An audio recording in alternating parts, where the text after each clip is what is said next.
Енді бұл жерде айтуға болмайды, бізде барлығы санға жұмыс жасап жатыр депті. Негізінде біздерде білеміз ғой, ең үздік жас ғалым деген стипендия бар, иә. Вот. Сол стипендия аясында негізінде біздің ғалымдарды сапалы жаңағы әлемдегі ең жақсы деген журналдарға жариялануға мотивация беретін пункт бар. Мысалы үшін Web of Science-тың Core Collection-на кіретін журналдар, ол жерде сізге үлкен балл алуға мүмкіндік береді. Балмен береді ғой ең үздік жас ғалымды. Болмаса, егер де сіздің Science-та, болмаса Nature-де мақалаңыз болса, ол жерде мысалы үшін толық 30 балл беріледі сізге, берілетін 100 балл, 200 баллдың ішінен.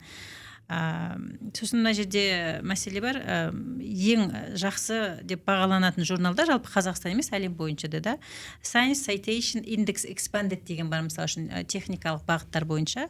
Вот. Біздерде негізінде кейбір механизмдер жетілдірілген, бірақ жаңағыдай KPI-ға байлап қою ғалымдарды, ол жаңағы форсинг сияқты да, ол жерде негізгі фокусы шашырап кетеді олар. Ізденістен гөрі тез журналдардың талабына келетін мақала жазып, міндеттен құтылу, міндеттен құтылу, иығындағы жүкті түсірумен айналысып кететін сияқты көп жағдайда.